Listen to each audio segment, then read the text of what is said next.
अच्छे या बुरे व्यक्ति बन जाने से जुड़ी गौतम बुद्ध की कहानी। एक गांव में एक शातिर चोर रहता था। पूरा गांव उस चोर के बारे में जानता था, लेकिन उसके बावजूद भी कोई उसे पकड़ नहीं पाया। उस शातिर चोर ने अपना संपूर्ण जीवन चोरी करने में लगा दिया। इतना ही नहीं, आसपास के गांव और नगर में भी उसकी बराबरी का कोई चोर नहीं था। चोर का एक बेटा था जिसे वह अपनी तरह ही शातिर चोर बनाना चाहता था। इसीलिए वह अपने बेटे से हमेशा कहता था कि कभी भी किसी साधु या सन्यासी के उपदेश को मत सुनना। यदि कोई कुछ कहे भी तो अपने कान बंद कर वहां से भाग जाना। बचपन से ही उसका बेटा अपने पिता से उन्हीं बातों को सुनता आ रहा था, जिस कारण से ये बातें उसके मन में बैठ गए। ऐसे में बड़े होकर बेटा भी पिता की तरह शातिर चोर बन गया।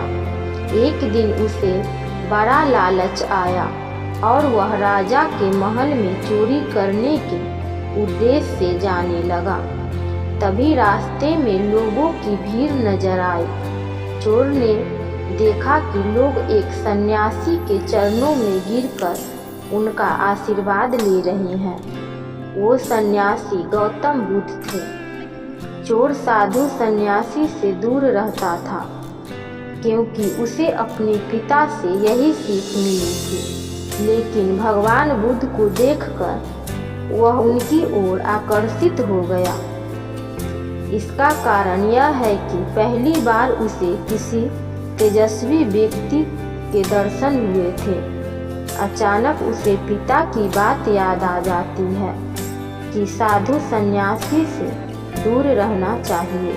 चोर असमंजस में रहता है कि वह सन्यासी के पास जाए या चोरी करने के लिए आगे बढ़ जाए। एकाएक उसके मन में यह प्रश्न आता है कि आखिर पिताजी क्यों साधु संतों से दूर रहने को कहते थे।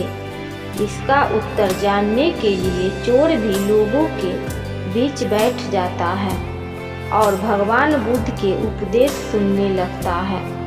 बुद्ध लोगों को झूठ बोलने की व्यर्थता और विश्वासघात के बारे में बताते हैं। उपदेश समाप्त होने के बाद सभी लोग अपने अपने घर लौट जाते हैं और चोर भी चोरी करने के लिए महल की तरफ निकल जाता है।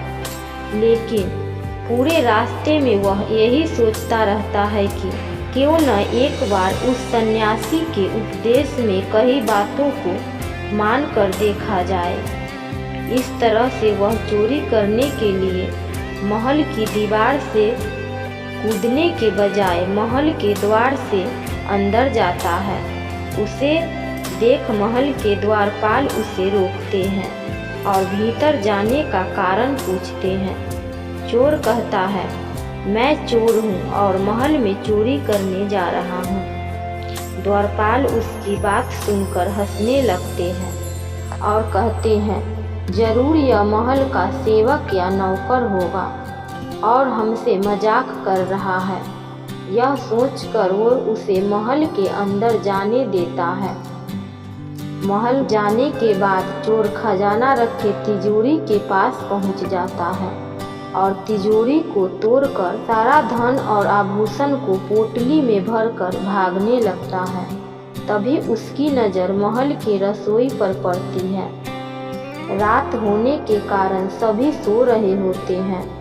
चोर को जोरों की भूख लगी थी, इसीलिए वह रसोई में जाकर पेट भर खाना खा लेता है।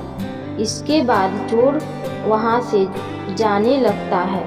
उसे बुद्ध के उपदेश में सुनी दूसरी बात याद आती है कि जिसका नमक खाया है उसके साथ कभी विश्वासघात नहीं करना चाहिए। चोर सोचता है, मैं इस महल का नमक खाया हूँ, ऐसे में इनका धन चोरी कर मैं इनके साथ विश्वासघात करूँगा।